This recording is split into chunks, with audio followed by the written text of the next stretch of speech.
سوچو آپ کے سامنے ایک مشین ہے، اس میں 2 بٹن ہے، ایک ریڈ اور ایک گرین۔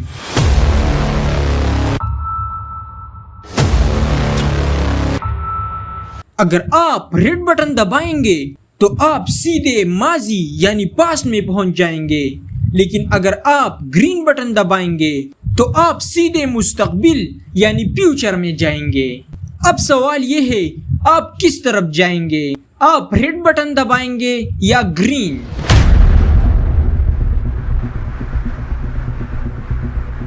اب آپ امیجن کریں آپ نے ریڈ بٹن دبایا، اچانک آپ خود کو 80 سال پیچھے پاتے ہیں، ایک چھوٹے گاؤں میں، دھول بھری گلیوں میں۔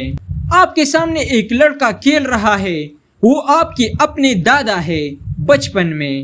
آپ حیران ہو جاتے ہیں کیونکہ وہ آپ کو پہچانتے نہیں، لیکن آپ جانتے ہیں کہ اگر آپ انہیں کچھ بتا دیں تو مستقبل بدل جائے گا۔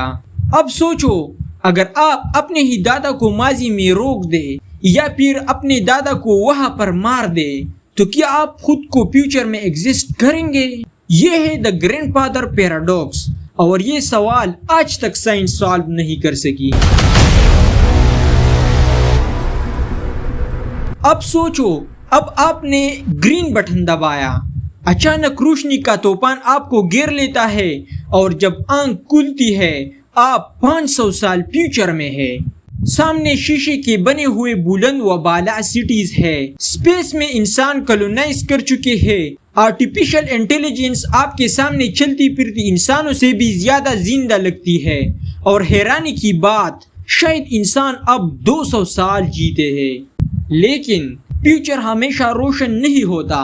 آپ دیکھتے ہیں کہ مشینز اور روبوٹس نے انسان کو کنٹرول کر لیا ہے، کلائمیٹ چینج نے زمین کو تقریباً ختم کر دیا ہے، اور انسان سروائیول کے لیے دوسرے پلینٹس پر بھاگ رہا ہے۔ یہ ہے وہ پاسبل فیوچر جو ہم خود لکھ رہے ہیں۔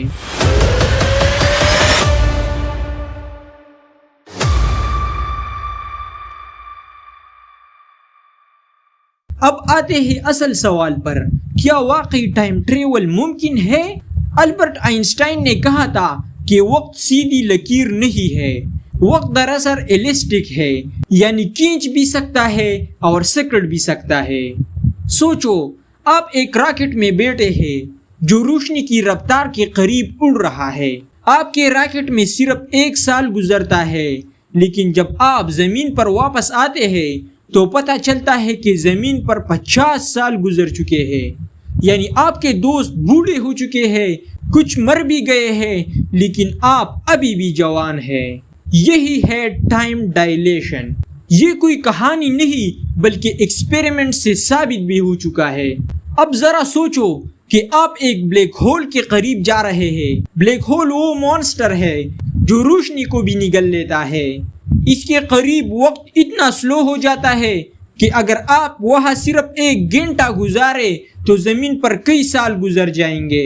یعنی اگر آپ اپنے بھائی کے ساتھ اسپیس گئے، ایک بھائی بلیک ہول کے قریب گیا اور دوسرا زمین پر رہا، جب وہ واپس ملے گا تو زمین پر والا بھائی بوڑھا ہو چکا ہوگا، لیکن بلیک ہول کے قریب والا بھائی ابھی بھی جوان لگے گا۔ یہ کمال ہے گریویٹی کے ٹائم پر اثر ڈالنے کا۔ اب سوچو کہ اسپیس میں کوئی سیکرٹ ڈور ہو، مطلب دروازہ ہو جو آپ کو ایک لمحے میں ماضی یا مستقبل میں لے جائے۔ یہ دروازہ کہلاتا ہے ورم ہول۔ میتھمیٹکس یہ کہتی ہے کہ ورم ہول ایگزسٹ کر سکتے ہیں، لیکن انہیں کھولنے کے لیے ہمیں ایسی انرجی چاہیے جو آج کی انسان کے پاس نہیں ہے۔ سوچو آپ ورم ہول میں داخل ہوتے ہیں اور ایک پل میں 1000 سال فیوچر میں نکل آتے ہیں، یا پھر آپ نکلتے ہی اپنے ہی بچپن میں۔ فیوچر میں جانا تو پاسبل لگتا ہے، لیکن پاسٹ میں جانا سب سے خطرناک ہے، کیونکہ اگر آپ ماضی بدل دیتے ہیں تو فیوچر بھی بدل جائے گا۔ یہاں آتا ہے سب سے famous paradox, the grand father paradox. اگر آپ اپنے دادا کو روک دیں تو آپ ایگزسٹ ہی نہیں کریں گے، لیکن اگر آپ ایگزسٹ نہیں کرتے تو آپ ماضی میں گئے کیسے؟ یہ ایک ایسی لوپ ہے جس نے سائنس کو آج تک الجھایا ہوا ہے۔ کچھ سائنٹسٹ کہتے ہیں کہ اگر آپ پاسٹ میں گئے بھی تو وہ ہمارا ماضی نہیں ہوگا بلکہ ایک پیرلل یونیورس کا ماضی ہوگا جہاں ایک نئی ٹائم لیشن شروع ہوگی اور ہماری مین ریئلٹی وہی رہے گی. یعنی ماضی کو بدلنا شاید پاسبل نہیں. ناسا کے سائنٹسٹ مانتے ہیں کہ فیوچر میں جانا پاسبل ہے. اگر ہم ایسی مشین بنا لے جو روشنی کی رفتار کے قریب سفر کر سکے، یا اگر ہم بلیک ہول اور ورم ہول کو سمجھ لے تو انسان فیوچر میں ضرور جا سکے گا. لیکن پاسٹ میں جانا یہ آج بھی ایک راز ہے.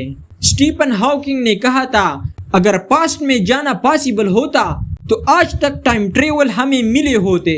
لیکن کچھ لوگ مانتے ہیں کہ شاید وہ ملے ہیں اور ہم نے پہچانا ہی نہیں. کچھ پرانی تصویریں ایسے ہیں جن میں لوگ ماڈرن کپڑوں اور گیجٹس کے ساتھ نظر آتے ہیں. کیا واقعی وہ ٹائم ٹریول تھے یا یہ صرف اتفاق تھا؟ سوچو، اگر کل آپ کے ہاتھ میں وہ مشین آ جائے جس میں ایک ریڈ اور ایک گرین بٹن ہو، کیا آپ پاس میں جا کر اپنی غلطیاں درست کریں گے یا فیوچر میں جا کر دیکھیں گے کہ انسان کہاں تک پہنچا ہے؟